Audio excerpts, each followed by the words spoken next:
நல்லா இல்லையோ இல்லை நான் ஏதோ நல்லா இருக்கோ நல்லா இல்லையோ அவங்கள நீங்கள் இது பண்ணால் தானே மறுபடியும் அவங்க இது பண்ணுவாங்க. நீங்கள் ஏன் இப்படி பண்ணுறீங்க? எவ்வளோ கஷ்டப்பட்டு அவங்களும் வீடியோ எடிட் பண்ணி போடுவாங்க. அதாவது என்ன மாதிரி நான் எவ்வளோ மனசு உடஞ்சி பேசுகிறேன்னு அந்த மாதிரி தானே அவங்களும் பேசுவாங்க. அப்படி இருக்கும்போது அப்புறம் நீங்கள் இப்படி பண்ணிங்கன்னா எது நியாயமா? நீங்களே சொல்லுங்கள். அதனால தான் சொல்கிறேன், நல்லா இருக்கோ நல்லா இல்லையோ நீங்கள் லைக் பண்ணிவிடுங்க, சப்ஸ்கிரைப் பண்ணிவிடுங்க. இப்போ பாருங்க, நான் எத்தனை வீடியோ ஏதாவது ஒரு 12-17 வீடியோ பக்கமாக போட்டிருப்பேன். ஆனால் அது வெறும் எத்தனை சப்ஸ்கிரைபர் இருக்காங்கன்னு நீங்கள் நினைக்கிறீங்க? வெறும் 7 சப்ஸ்கிரைபர். அந்த 7 சப்ஸ்கிரைபரும் என் ஃப்ரெண்ட்ஸு தான்.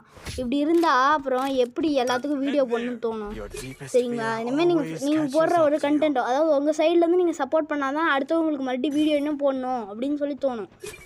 அதாவது நல்லாயிருக்கும் நல்லா இல்லையா நீங்கள் சப்ஸ்கிரைப் பண்ணிவிடுங்கண்ணே அப்படின்றோம். சரிங்களா? எல்லா யூடியூப் சேனலில் இருக்கிறவங்களும் இந்த மாதிரிலாம் போட மாட்டாங்க. அடுத்தவங்களுக்கு பதிலாக நான் கன்சல்ட் பண்ணுறேன். இது யூடியூப் சேனல் வச்சுருக்கவங்களும் பார்த்தாங்கனாலும் ஒன்றும் பிரச்சனை இல்லை. ஏன்னா அவங்களாவது அடுத்த தடவை மறுபடியும் இந்த மாதிரி வீடியோ போடுவாங்க. ஏன்னா எங்களை மாரி இருக்கிறவங்களாம் போட்டாங்கன்னா நீங்கள் வியூஸ் போகுது 200-1000 வியூஸ் பக்கமாக போகுது. ஆனால் ஒருத்தவன் 2 பேர் சப்ஸ்கிரைப் பண்ணுறீங்க. அந்த 2 பேர்த்துலேயும் ஒன்று என் ஃப்ரெண்ட்ஸாக இருக்கும். அப்படி இருந்தீங்கன்னா எப்படி? எனக்கு புரியவே இல்லை. இந்தமாரி தயவு செஞ்சு யார் எந்த வீடியோ பார்த்தாலுமே ஏதோ நான் நல்லா இருக்கோ நல்லா இல்லையோ நீங்கள் சப்ஸ்கிரைப் பண்ணிவிடுங்களேன். ஏன் நீங்கள் சப்ஸ்கிரைப் பண்ணி அவங்களை உற்சாகப்படுத்தும் போது அவங்க இன்னும் நல்லா பெஸ்ட்டாக பண்ணுவாங்க. நீங்கள் சப்ஸ்கிரைப் பண்ணாமல் போனால் போடாடே அப்படின்னு சொல்லி எல்லாம் விட்டு போயிடுவாங்க.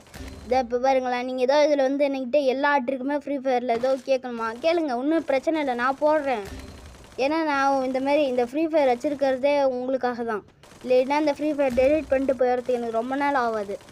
பாருங்க, நான் ஃப்ரீ ஃபயரில் எத்தனை 56வது லெவல். இது எத்தனை நாளாக வச்சுருந்தேன்? ஆல்ரெடி ஒரு ஐடி வச்சுருந்தேன். அது கஷ்டப்பட்டு 1,00,000